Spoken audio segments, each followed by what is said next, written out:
Estamos hoy terminando nuestra serie de exposiciones bíblicas en el libro de Éxodo, capítulo 20. El texto que se conoce como los 10 mandamientos y nosotros, por razones del Evangelio, lo llamamos la ley de la gracia. Porque la ley que nos condenó justamente por la santa ira de Dios es la misma ley que en Cristo nos da libertad y nos lleva a ser como Jesús. Por eso llamamos a la ley de Dios la ley de la gracia. Hoy llegamos al 10º mandamiento y voy a leer solamente ese mandamiento porque quiero orar con un texto de San Pablo. San Pablo consideró que este mandamiento 10º era absolutamente iluminador para su vida. Así que les voy a llevar a un texto de San Pablo en Romanos 7. Leamos primero Éxodo 20, verso 17. No codicies la casa de tu prójimo, no codicies su esposa, ni su esclavo, ni su esclava, ni su buey, ni su burro, ni nada que le pertenezca. Y vamos a Romanos capítulo 7, donde el gran apóstol San Pablo consideró que precisamente este mandamiento le había iluminado de manera especial su corazón. Toda la ley de Dios revela el corazón humano, pero sin duda este mandamiento revela el corazón humano de una manera excepcional. Romanos 7:7. 7:7 de la epístola de San Pablo a los Romanos. ¿Qué concluiremos? ¿Que la ley es pecado? De ninguna manera. Sin embargo, si no fuera por la ley, no me habría dado cuenta de lo que es el pecado. Por ejemplo, nunca habría sabido yo lo que es codiciar si la ley no me hubiera dicho, no codicies. Señor, estamos esta mañana aquí agradecidos que nos has permitido hacer esta serie de enseñanzas sobre los 10 mandamientos, tan preciosos, tan iluminadores. Y que hoy llegamos a este mandamiento que es una radiografía del corazón, tan profundo y tan revelador. Yo oro, Padre, en el nombre de Jesús, que nos ayudes con la luz de tu palabra, bajo la convicción del Espíritu Santo, a examinar los deseos de nuestro corazón. Hay tantos deseos engañosos. El mundo nos fabrica apetitos, domestica nuestros deseos para hacerlos parecer necesidades. Y nosotros caemos tan fácil en la trampa del autoengaño, haciéndonos creer a nosotros mismos que planes, que progreso, que sueños personales tienen tu sello. Cuando venimos a la palabra de Dios y se revela lo que hay en nuestro corazón. Ven, Espíritu Santo, y no solo revela lo que hay en nuestro corazón, sino que revélanos a Cristo Jesús, el deseado de nuestro corazón, el deseado de todas las naciones, el único que llena el hueco de nuestra alma. Ayúdanos, bendito Dios, por la revelación de tu palabra y el poder de tu Espíritu, te lo pedimos en el nombre de Jesús. Amén. Voy a empezar con una leyenda ficticia, como toda leyenda, que no está en la Biblia ni ocurrió. Ustedes me han escuchado contarla seguramente en otra ocasión, porque es de esas historias favoritas. Se trata de un tipo muy envidioso, y especialmente su envidia se evidenciaba por la envidia que le tenía al vecino. Ese veía la casa que tenía el vecino y miraba su pobre casita humilde y se moría de la envidia. Y miraba también la chocolatina que se le formaba en el abdomen al vecino. Y la mujer del vecino, y el carro del vecino, y hasta los perros del vecino.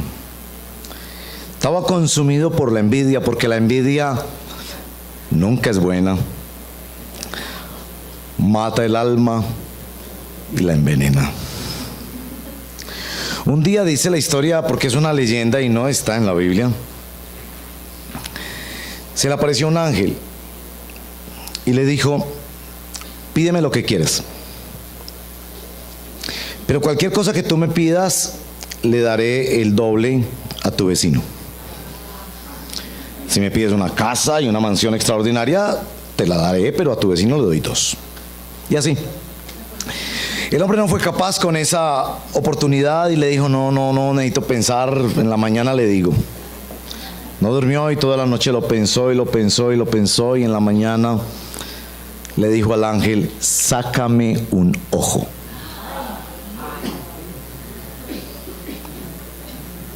Porque si le sacaba él un ojo al vecino,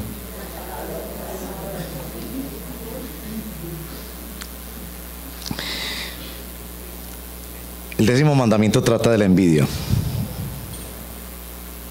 de la ambición que corrompe el corazón, de la codicia. Para muchos hay una razón muy clara de por qué el Señor lo dejó en la cúspide de los 10 mandamientos como el último.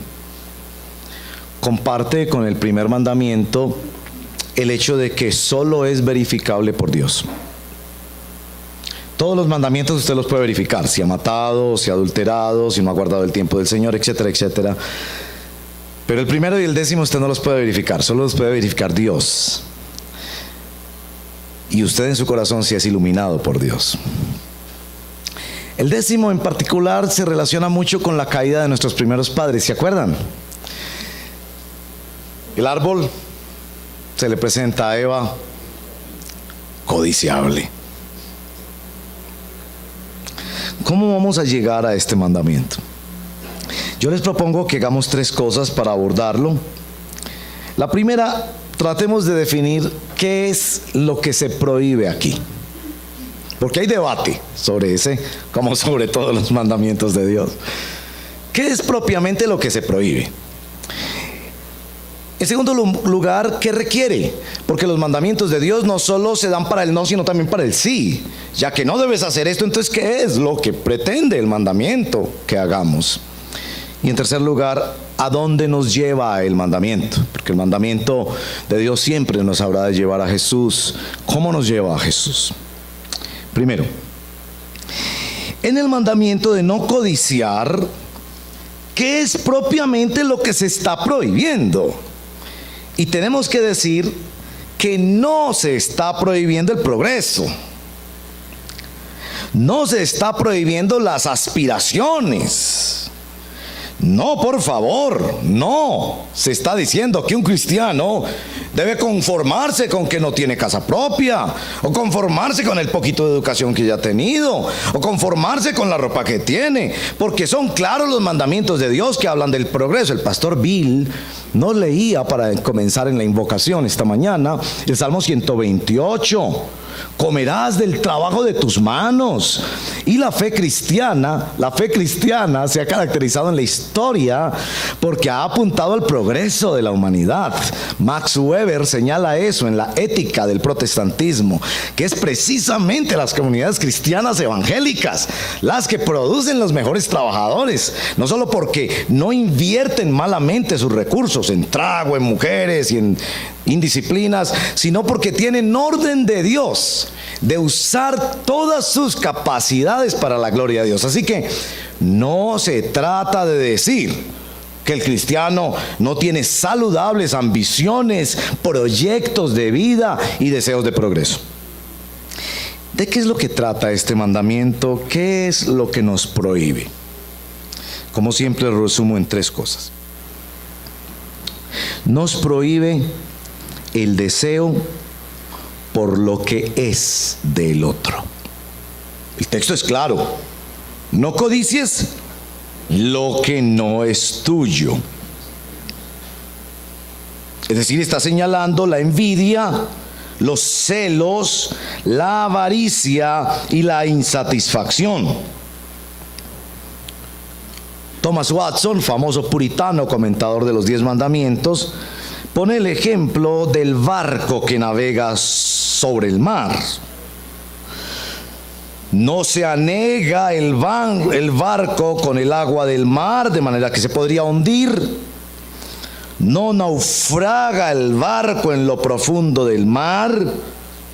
El cristiano debe avanzar por la vida con un proyecto de vida, pero no ser consumido por el deseo de aquello que no es la voluntad de Dios para él.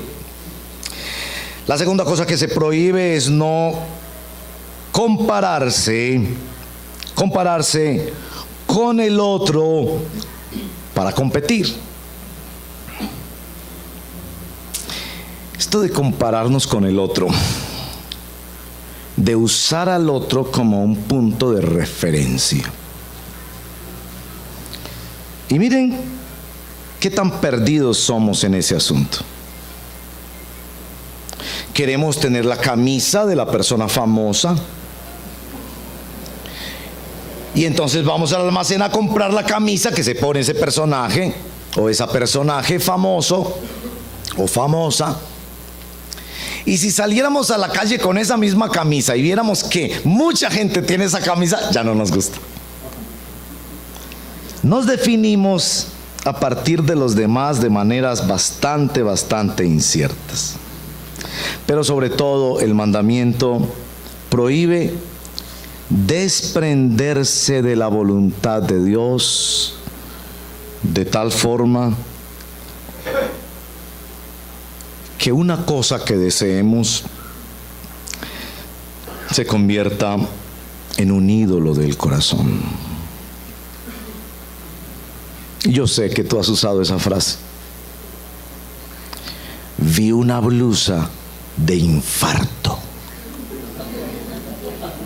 Me muero por esos zapatos.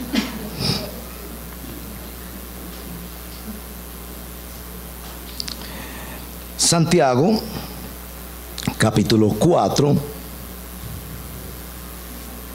verso 1 al 3, explora de una manera radiográfica qué es lo que pasa ahí en nuestro corazón.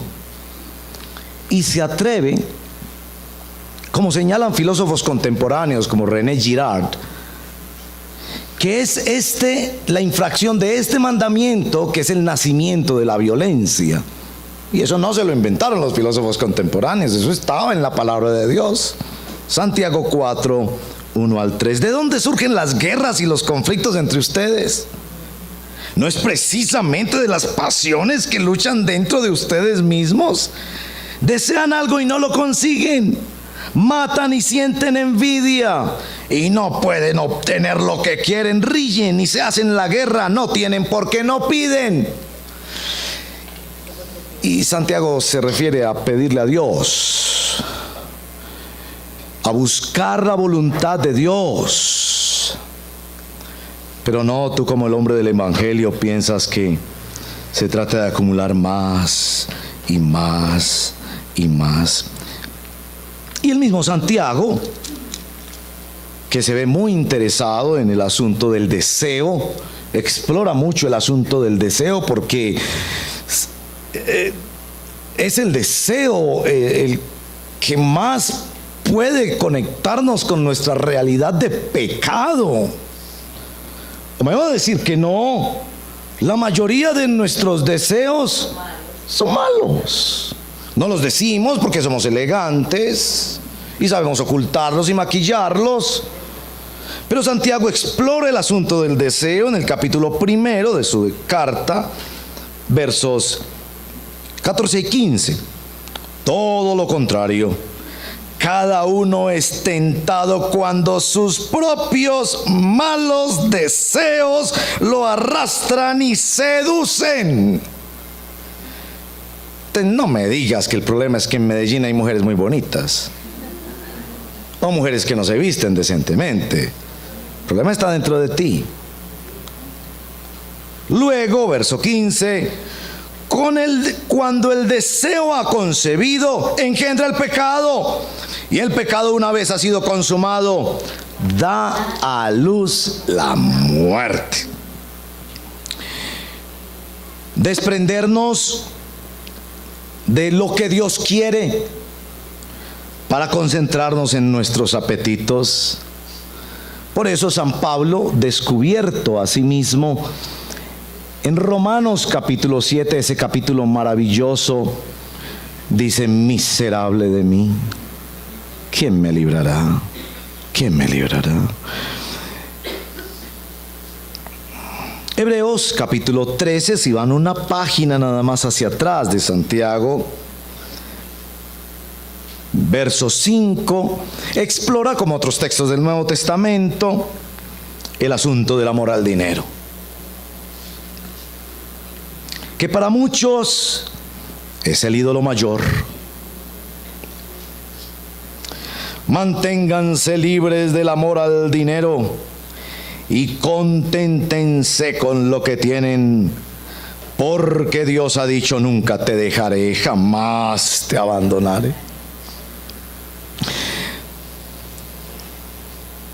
La codicia le da la espalda a la voluntad de Dios. Por eso, para muchos, en la lectura de la segunda tabla de la ley, es decir, del mandamiento número 5 al mandamiento número 10, sugieren que es el 10º mandamiento: no codiciarás, el que resume toda la segunda tabla. Porque por codicia se adultera, por codicia se mata, etcétera, etcétera. Bueno, hasta ahí lo que prohíbe este mandamiento. Prohíbe desear lo que es del otro, y nos descubre en que todos vemos la hierba más verde del otro lado de la cerca. Yo se los he dicho, a mí me pasa tanto en los restaurantes, siempre, me da vergüenza decirlo, pero es así. Siempre voy a almorzar con otra persona y me parece que la carne del otro plato es más grande.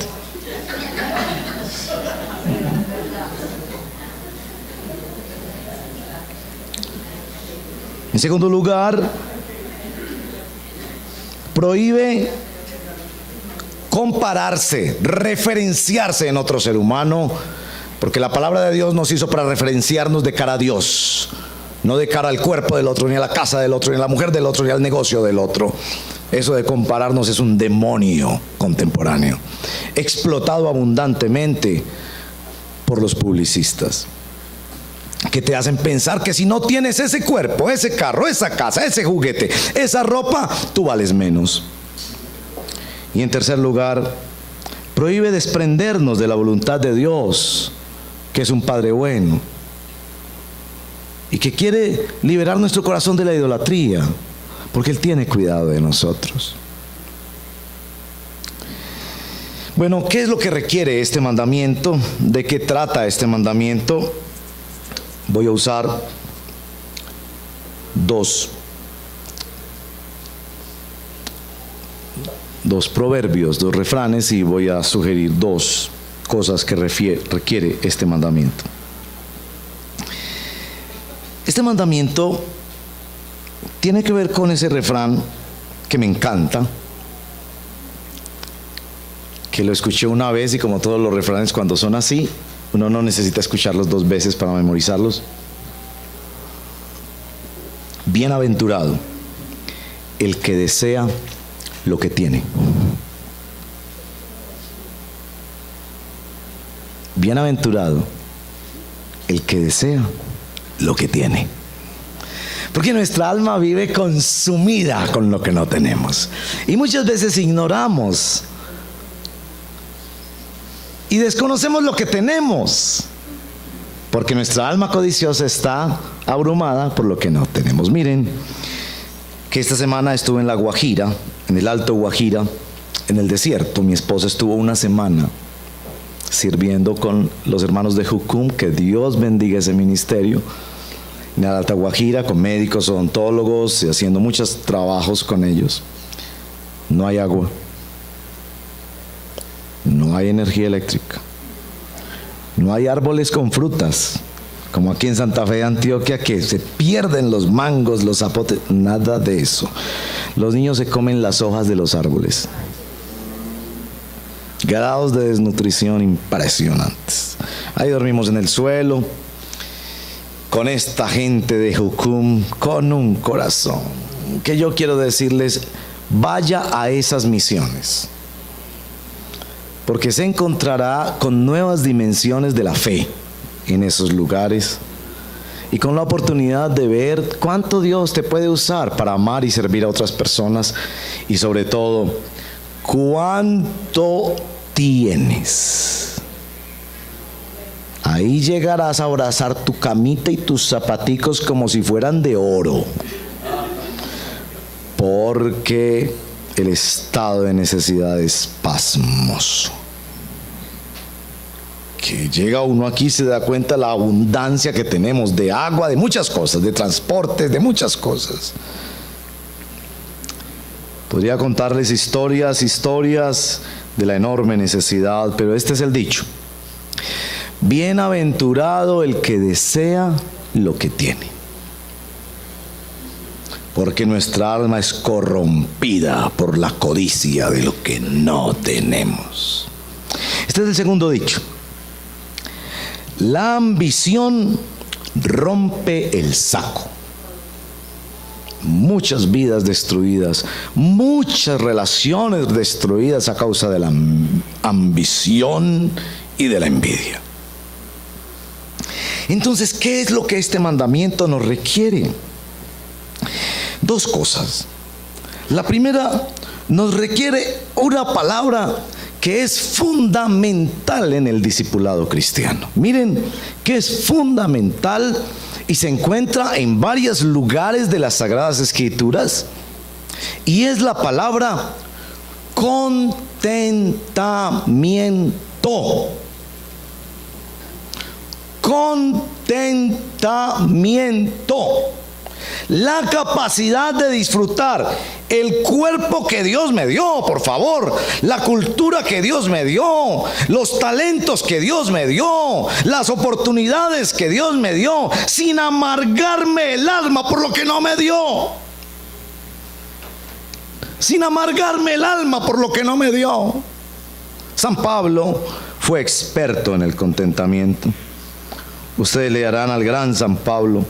Tan extraordinario este siervo de Dios, tan admirable en toda su vida, en su servicio cristiano. Capítulo 4 de Filipenses, lo recordarán. Sé, nos dice San Pablo, lo que es vivir en la pobreza. Él conoció la pobreza. Y sé lo que es vivir en la abundancia. Él también conoció la abundancia. Y este era el secreto: he aprendido a vivir en todas y cada una de las circunstancias, tanto a quedar saciado como a pasar hambre, tanto a tener de sobra como a sufrir escasez. ¿Por qué? Porque todo lo puedo en Cristo que me fortalece. La Reina Valera dice: he aprendido a contentarme al fin. Lo consideró un estado de culmen en su discipulado cristiano. Estoy contento con quien soy yo. No necesito el cuerpo de otro, no necesito la mujer de otro, no necesito las capacidades de otro, no necesito las cosas de otro. Estoy feliz con quien soy yo. Eso se llama contentamiento.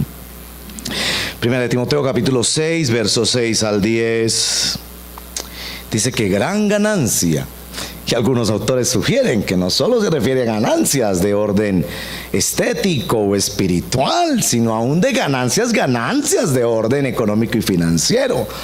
Gran ganancia es la piedad acompañada de contentamiento. Ese texto es fundamental para nuestro debate con los falsos predicadores de la prosperidad.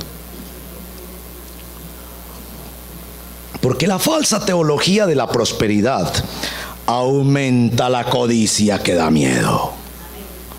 Esos hermanos que escuchan a esos predicadores no hacen sino llenarse de codicia todos los días, más y más, porque somos hijos del rey, porque somos no sé qué, porque este pastor tiene la varita para darle plata a todo el mundo, qué sé yo. Pablo está diciendo piedad, pero piedad acompañada de contentamiento. Mire pues, el segundo aspecto que creo que este mandamiento nos requiere es, voy a usar una expresión latina. Esta expresión latina ha acompañado al pueblo de Dios en toda la historia. Se las digo es porque les va a convenir en sus lecturas cuando se encuentren con esta expresión. Son dos palabras latinas: coram Deo. Coram Deo. La vida en la presencia de Dios. La vida bajo la autoridad de Dios. La vida para la gloria de Dios. Coram Deo. Consciente de lo que Dios quiere de mí y de lo que yo quiero de Dios. Consciente de mis deseos, de tal forma que mis deseos pueden ser filtrados por mi Dios. Consciente de la presencia de Dios, de tal forma que puedo discernir en mis planes y en mis deseos qué corresponde a la voluntad de Dios y qué no corresponde a la voluntad de Dios. Porque, amigos y amigas, hay muchas cosas que nosotros llamamos planeación en la vida y no es más que codicia y ambición.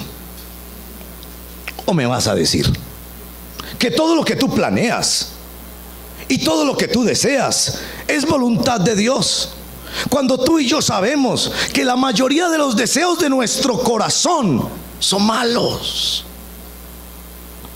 Que necesitamos la luz de la palabra de Dios, el acompañamiento de la comunidad, la instrucción de la palabra para que purifique nuestros deseos. Por favor, hombres, no pasamos todos los días codiciando las mujeres que no son nuestra esposa.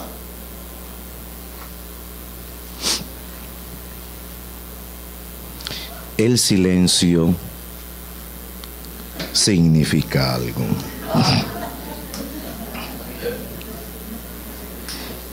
Este mandamiento nos lleva al contentamiento, nos lleva a vivir coram Deo. En tercer lugar, este mandamiento nos guía a algo. Nos guía a la persona de nuestro amado Salvador Cristo Jesús. Toda la ley de Dios nos guía a la persona del Señor Jesucristo. Primero nos guía de una manera muy amarga. Lutero lo dijo así: el evangelio es amargo para poder ser dulce. Porque lo que primero hace la palabra de Dios es que te derrota. Derrota tu orgullo. Tú pensabas que tú cumplías los 10 mandamientos y aquí te están diciendo: no, Señor, espere a ver. Y cuando nos derrota, se nos abre, se nos franquea la puerta del paraíso en la persona de nuestro amado y bendito Señor Cristo Jesús, diciéndonos que aún así nos ama, que aún así quiere cambiarnos, que aún viendo lo más profundo de nuestros deseos, quiere tratar con nosotros y llamarnos sus hijos, que aún así nos quiere perdonar. El Salmo 37:4 tiene esta expresión fundamental hacia la cual nos quiere llevar este mandamiento: deleítate asimismo en el Señor, y Él concederá los deseos de tu corazón. Pero léalo bien, léalo bien. Muchas personas leen este texto solo en la segunda parte: Él concederá todos los deseos de tu corazón. Qué lindo, ¿no? ¿Cuáles son tus sueños? Trae tus sueños y Dios hará que tus sueños sean sus sueños. Muchos bandidos.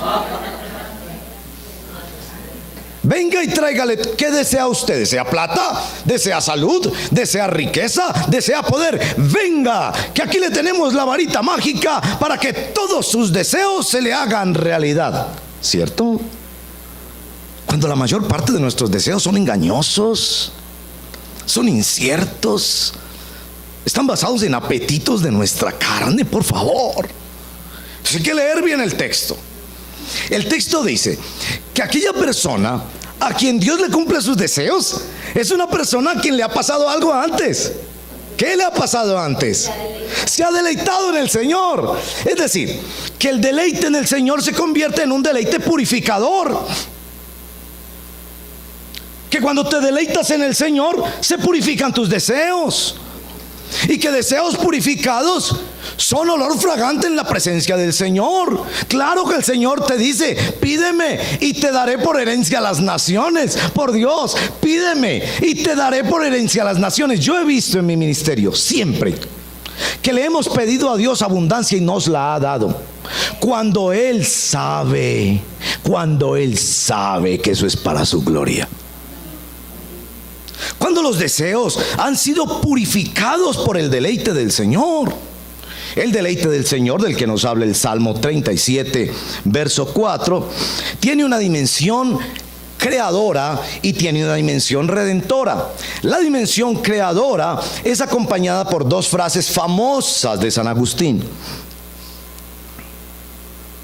San Agustín fue aquel siervo del Señor que dijo: nos has creado para ti, y nuestro corazón no descansará hasta que repose en ti. La dimensión de la creación, es decir, el propósito en la creación es que nosotros nos deleitáramos en Dios, no en trabajo, no en hijos, no en cosas. Por eso, mis amigos, la adoración tiene un lugar vital en la vida del cristiano. No solo la adoración cúltica y litúrgica que tenemos en la iglesia, la adoración de estos 50 hermanos y hermanas, que yo fui solo el último día, pero yo no hice nada, fui a predicar, a acompañarlos, a llevarles unas cositas, yo no me sacrifiqué. Pero estos hermanos estuvieron una semana allá en el desierto sin bañarse, sirviendo al Señor, adorando al Señor, y les viera la felicidad. No había gente más contenta que ellos. Olían a mico rodado, pero estaban felices. Varios de esos, como Cristina, una sierva del Señor preciosa, me dijo: me vengo a vivir aquí. Y ahí me escribió esta mañana: pastor, yo no sé qué voy a hacer, yo me quiero venir a vivir aquí. Por las inmensas necesidades. Que enseñarle a los niños a jugar. Hay que enseñarle a las mamás a cuidar los alimentos. Hay que enseñarle a los hombres que no sean flojos, que trabajen. Hay que enseñar todas las cosas más elementales del mundo. Hay que enseñarlas allá. ¿Qué estaban haciendo? Adorando al Señor. ¿Por qué? Porque nosotros fuimos creados para deleitarnos en Dios. Lean a John Piper. John Piper, uno de mis escritores favoritos. John Piper. Los deleites de Dios. Que todos los pueblos te adoren. No desprecies tu vida. Títulos de John Piper. No, el tipo tiene esto esencialmente en su teología. Nosotros fuimos creados para deleitarnos en Dios, para vivir para Dios. Y Spurgeon lo dijo en esta forma: que por fin aprendamos que santidad y felicidad son la misma cosa. Pero eso te va a tocar comprobarlo. Yo no te lo puedo enseñar teóricamente. Te toca comprobarlo. Vive para Dios, descubrirás el propósito de tu vida. En esa dimensión creadora, San Agustín nos acompaña con otra frase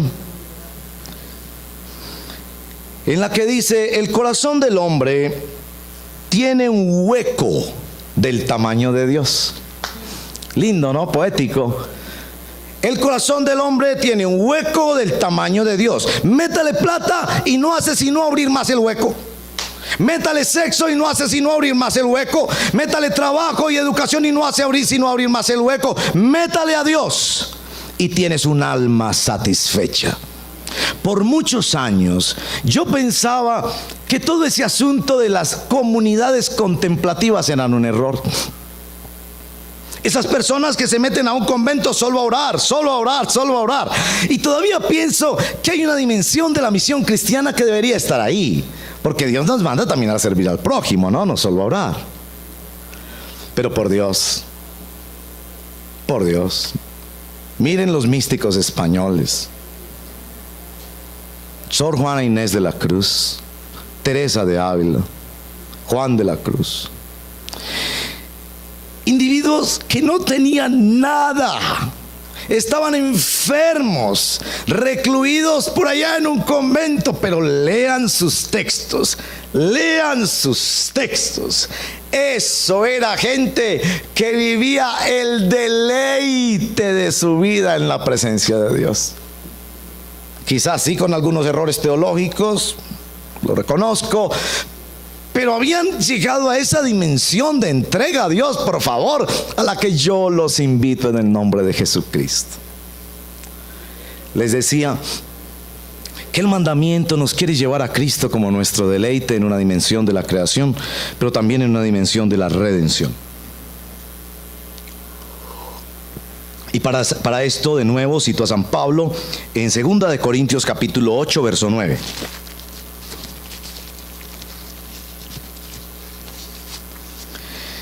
Que es uno de los textos en el Nuevo Testamento que habla del vaciamiento de Cristo.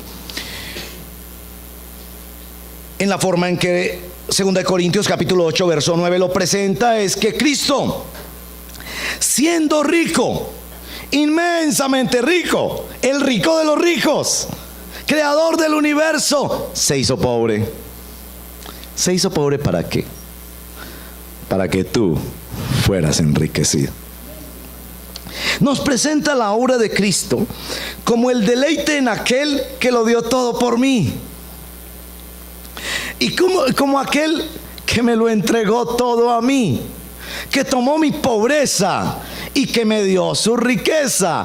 Ese es nuestro amado Salvador, Cristo Jesús, que no solo me acompaña en este tiempo y en esta vida temporal, sino que me promete por toda la eternidad vivir disfrutando de toda su creación, porque, amigos y amigas, seremos ricos.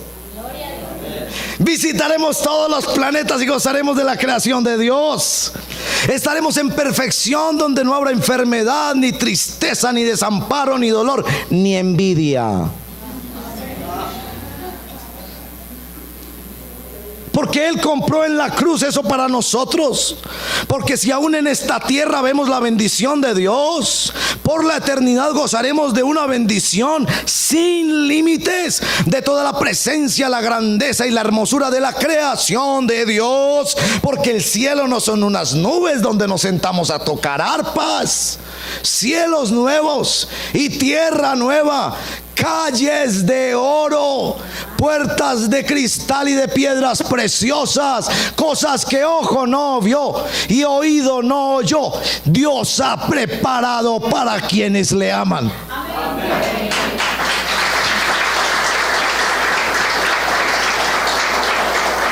¿Quién tiene esta esperanza? Nos dice la palabra. Se purifica a sí mismo. Quien tiene esta esperanza se purifica a sí mismo. Y yo te llamo en el nombre del Señor Jesucristo a que liberes tu alma de toda envidia, de toda amargura, de toda falsa ambición, de toda insatisfacción, de toda lascivia y de toda lujuria. Porque el Señor Jesucristo tiene una cosa más grande para darte, que es su amor y su presencia. 3 áreas de aplicación. Primera, los juegos de azar.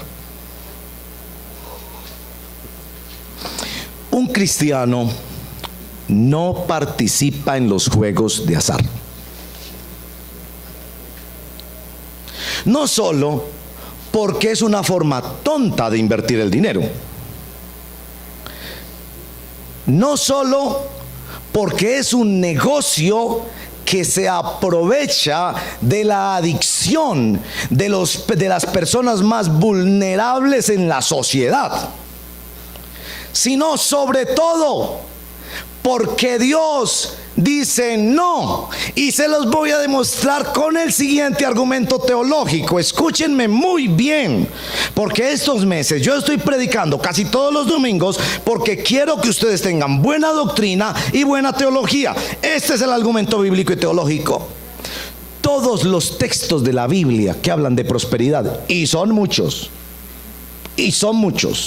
porque la Biblia sí dice que un cristiano prospera.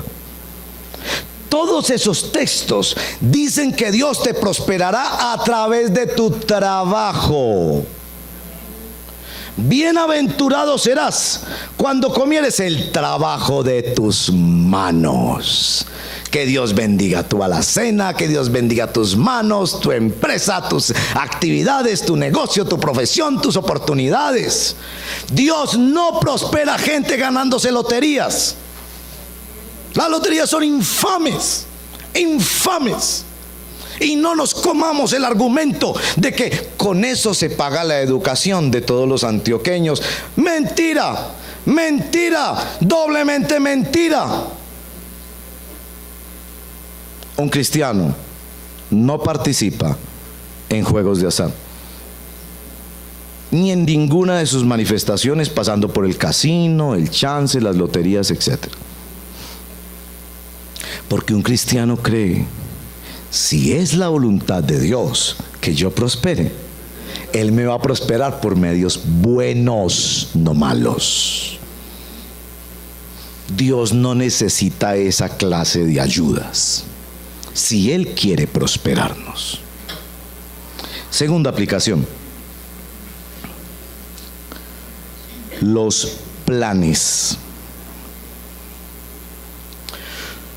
Todos tenemos planes.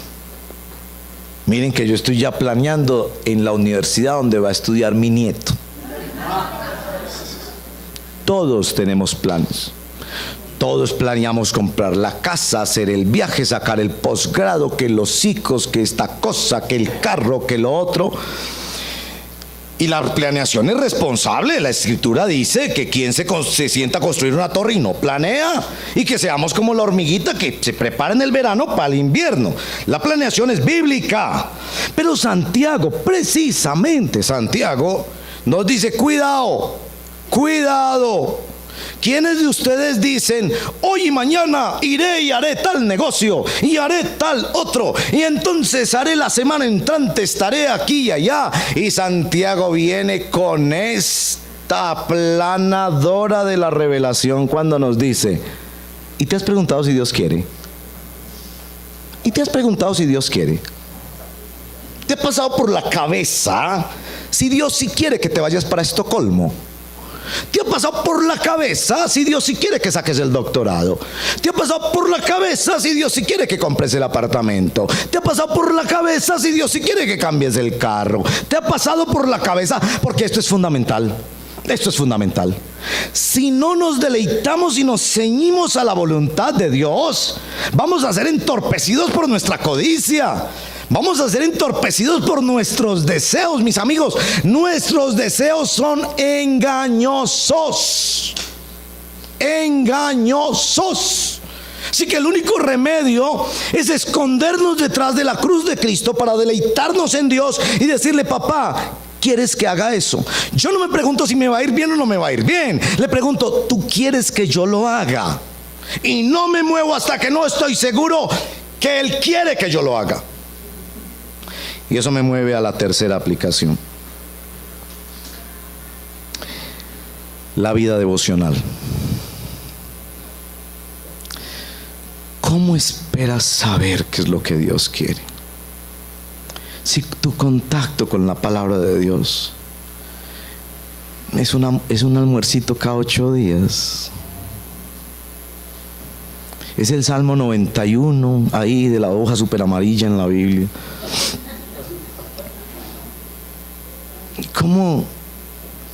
¿Cómo esperas deleitarte en alguien con quien no hablas? En alguien a quien no les lees sus cartas de amor.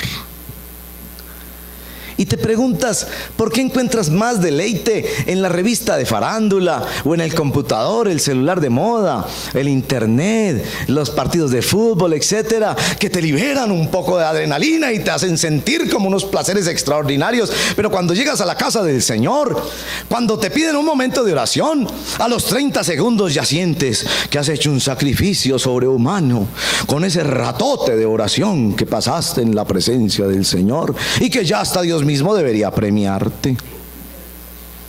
Por eso, si hemos de deleitarnos en Él, habremos de pasar tiempo con Él. y de estar en su palabra. El Señor me ha exhortado seriamente sobre esto, hermanos, les confieso, porque me he descubierto por el Espíritu que mucho de mi tiempo con Dios, que paso tiempo con Dios, estoy orando por ustedes o preparando enseñanzas para ustedes, y el Señor me ha dicho, eso está bien, pero ¿y tú qué? Me has preguntado si yo quiero o no quiero. ¿Me estás conociendo a mí personalmente? ¿O estás ahí sembrado nada más para entender bien y poder explicar bien? Y yo he sido exhortado sobre ese tema de la vida devocional, porque a mí también me gusta ver los partidos de fútbol, y hoy hay uno por ahí muy especial. Y entonces el Señor me dice, ¿sacarías ese tiempo para mí? ¿Quieres deleitarte en mí? Muéstramelo. ¿Quieres deleitarte en mí? Muéstramelo, que te quieres deleitar en mí. Y por eso, hermanos, les hablo de la vida devocional con todo el corazón, con todo el cariño, con todo el respeto que ustedes me merecen. Hermanos, cuiden su vida devocional. No vivan de un almuercito cada 8 días. Cojan un librito de la palabra y empiecen a leerlo en orden, despaciecito. No tienen que ser 20 capítulos en un día. Una porción, mediten en ella, oren la palabra, tomen noticas, busquen la palabra del Señor. Algunos tienen la tradición de en la mañana un salmo y en la noche una porción del evangelio, de las epístolas. Vayan despacio, hay cantidad de literatura que ayuda para eso. Pero hermanos, vida devocional. El mandamiento 10º prohíbe que nos referenciemos en otro, que deseemos lo del otro, que nos desliguemos de la voluntad de Dios. El mandamiento 10º requiere que cultivemos el contentamiento y el corandeo.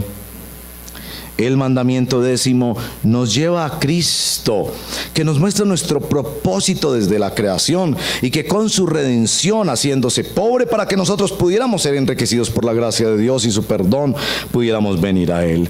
Pero esto es práctico. Esto es práctico. Tu alma está atravesada por la ambición y la envidia. Y esta mañana, precisamente esta mañana, el Señor se hace pan y vino. La pedagogía del Señor no podría ser más elocuente. Nada toca más el deseo que la comida. Y Él se nos ha puesto como pan y vino en el memorial de la Santa Comunión para decirnos, vive de mí. Yo quiero satisfacerte a ti. Yo no estoy aquí solo para resolver problemas particulares que Él los va a resolver en su maravillosa gracia. Pero más que eso, yo estoy para satisfacer tu alma, el deseado de nuestra alma. Ven a Cristo, entrégate a Cristo como tu único y suficiente Señor y Salvador. Dale tu vida al Señor. Ven a Cristo pidiendo perdón por tus pecados. Cuando te das cuenta que hay idolatrías en tu vida, ven a Cristo. Él es el único que te puede satisfacer. Vamos a cerrar nuestros ojos y nos vamos a preparar para la Santa Comunión.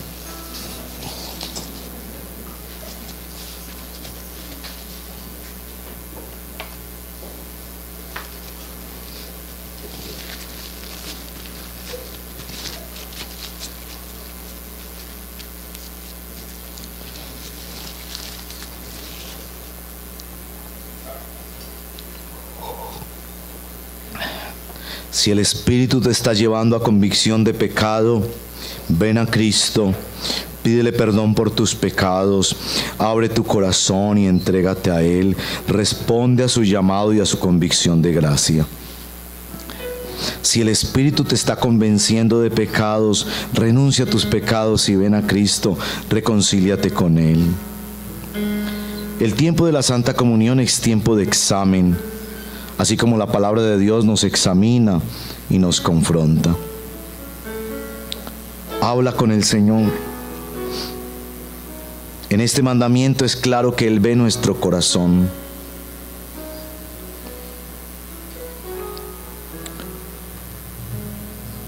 Ven a Cristo. Él es el único que te puede saciar y satisfacer. Ven a Cristo, cansado, cansada de compararte con otros, cansada de la aflicción y de la carga que es comparar tu cuerpo con el de las demás, de comparar tus capacidades con los de los demás. Ven a Cristo y en Cristo encontrarás el propósito por el cual tú fuiste creado y creada, propósito maravilloso para la obra de Dios. Ven a Cristo y en Cristo, por pobre que seas, entre más pobre seas, serás más enriquecido por su gracia maravillosa e infinita. Ven a Cristo.